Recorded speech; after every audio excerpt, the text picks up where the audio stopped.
বাস্তবে আমি কি সত্যি জন্মান্ধ? না, তা নয়। যে নয়নে কৃষ্ণ প্রেমী অন্ধ, ধরণীর পরে আবির্ভূত হয়ে প্রাণ গোবিন্দের শ্রীমুখ দর্শন না করে অন্য কারো মুখ আমি দর্শন করব না, এই ছিল আমার প্রতিজ্ঞা। মধুর রসের সার্থকী সাধিকা আমি।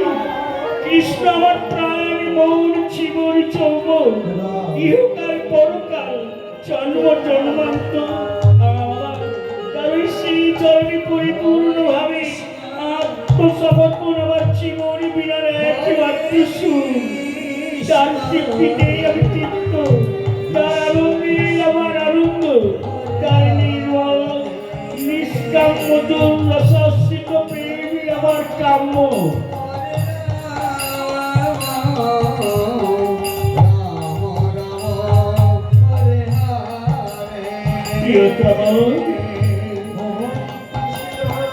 প্রিয়া,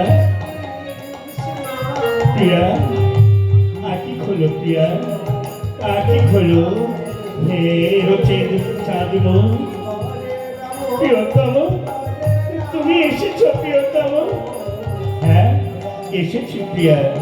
তুমি আমার প্রাণ, তুমি আমার শোভা সৌন্দর্য, তুমি আমার জগৎ সৃষ্টি বীজ। একই দেহ, এক প্রাণ, একই মন। তুমি প্রকৃতি, আমি পুরুষ। তোমার স্থান যে আমার বক্ষে, মনে হারা ফোনে আমি এসব দিয়ে বক্ষেতে আমার চেয়ে দেখো রাসের মণ্ডল সৃষ্টি করেছি। ভুলি নাই, ভুলি নাই প্রভু পূর্বের বিষয়। রাধা কৃষ্ণ ভেদ নেই, নেই কোনো জায়গা। গোলকের মধ্যে তুমি, আমি সেই রাধা।